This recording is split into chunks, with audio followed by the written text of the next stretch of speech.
대홍수로 세상이 한번 싹 정화됐잖아요. 그렇게 인류에게 정말 두 번째 기회가 주어졌습니다. 근데 완벽한 출발이란 건 없었나 봐요. 인류의 영웅이었던 노아, 바로 그 가족 안에서 첫 번째 균열이 생기거든요.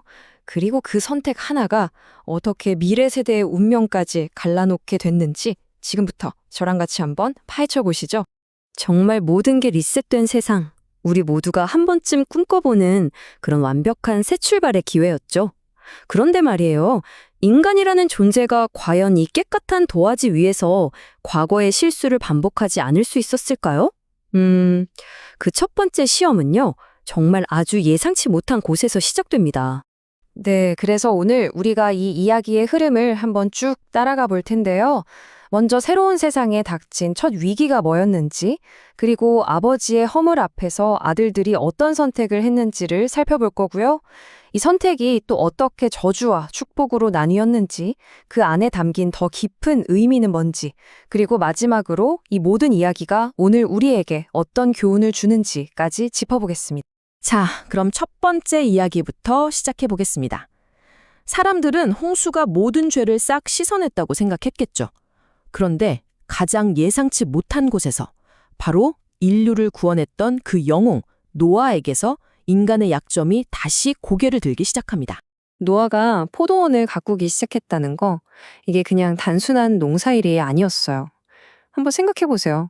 모든 게 파괴된 세상 위에서 다시 삶을 일구고 문명을 재건하겠다는 그런 희망의 선언 같은 거였죠. 인류가 드디어 비로소 다시 땅에 발을 딛고 시작하는 그런 순간인 겁니다. 그런데 바로 그때였습니다. 인류를 구원했던 그 의인 노아에게서 너무나도 인간적인 실수가 드러나고 말죠. 그리고 바로 이 순간이 그의 아들들에게는 아주 중요한 시험대가 됩니다. 자, 이제 이야기의 진짜 핵심으로 한번 들어가 보죠. 사람들은 종종 노아가 술에 취해서 실수한 것에만 집중하거든요. 근데 사실 이 이야기의 주인공은 노아가 아닙니다. 진짜 주인공은 바로 그의 허물을 마주한 아들들이에요. 그들의 결정적인 선택, 여기에 모든 게 달려 있었습니다. 이 결정적인 순간을 세 단계로 나눠볼 수 있어요. 첫째, 아버지가 무방비 상태로 수치스러운 모습을 보입니다.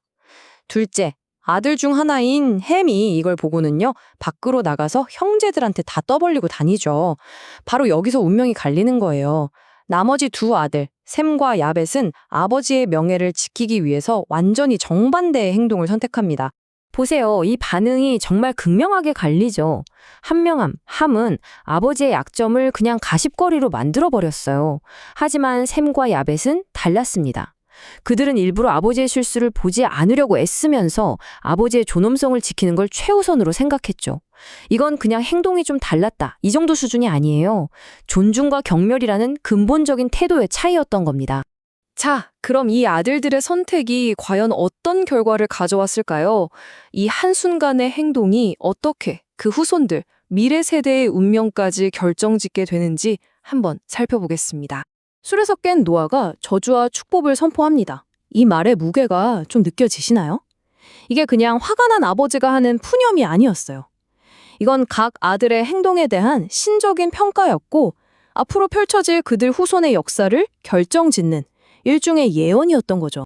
자, 결과를 표로 정리해보면 그 차이가 더 확실하게 보이죠. 함의 후손 가나안은 섬기는 자가 되는 저주를 받게 됩니다. 반면에 아버지를 존중했던 셈의 후손은 신과의 특별한 관계를 약속받고, 야벳의 후손은 영토가 크게 확장되는 축복을 받아요. 정말 한순간의 태도가 새 민족의 운명을 통째로 결정해버린 겁니다. 자, 그렇다면 이 이야기의 표면 아래에는 과연 어떤 더 깊은 의미가 담겨 있을까요? 그냥 넘어갈 수 없는 신학적 그리고 도덕적인 의미들을 한번 짚어보겠습니다. 이 이야기 속에는 우리가 곱씹어봐야 할 몇 가지 중요한 진실이 숨어 있어요. 사실 가장 충격적인 건 그 엄청난 대홍수조차 인간의 약한 본성을 완전히 없애지는 못했다는 점이죠. 그리고 더 중요한 포인트는 바로 명예의 문제입니다. 이 이야기는 결국 개인의 실수가 중요한 게 아니다. 그 실수를 주변 사람들이, 공동체가 어떻게 다루느냐가 운명을 결정한다라고 말하고 있는 거예요. 셈과 야벳은 아버지의 명예를 지켜줬고, 바로 그 행동이 그들의 미래를 축복으로 이끈 거죠. 네, 이제 마지막 부분입니다. 그럼 이 수천 년 전의 이야기가 과연 오늘을 살아가는 우리에게는 어떤 의미가 있을지 한번 직접적으로 연결해 보겠습니다. 그러니까요, 이 수천 년도 도된 고대의 이야기가 지금 우리에게 대체 무슨 의미가 있을까요? 이게 그냥 옛날 이야기가 아니라 어쩌면 바로 오늘 우리의 선택을 그대로 비춰주는 거울일지도 모릅니다. 여기서 우리가 가져가야 할 핵심 교훈은 아주 명확해요. 먼저 우리 주변의 그 누구도, 심지어 나 자신도 완벽하지 않다는 사실을 받아들이는 데서 시작해야 합니다. 진짜 중요한 건 다른 사람의 약점이나 허물을 봤을 때 우리가 어떻게 반응하느냐는 거죠.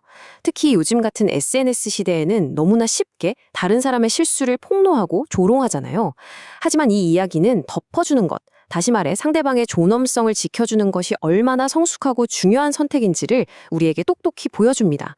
바로 그 작은 태도의 차이가 건강한 관계, 더 나아가 건강한 사회를 만드는 진짜 출발점이라는 겁니다. 결국 오늘 이야기는 우리에게 하나의 질문을 던집니다. 우리는 살면서 앞으로도 수없이 다른 사람의 허물과 마주하게 될 거예요. 그때 우리는 함처럼 그 수치를 드러내고 폭로하면서 관계를 파괴하는 길을 걸을 것인가? 아니면 샘과 야벳처럼 조용히 덮어주면서 관계를 세우는 길을 선택할 것인가? 여러분의 선택은 어느 쪽입니까?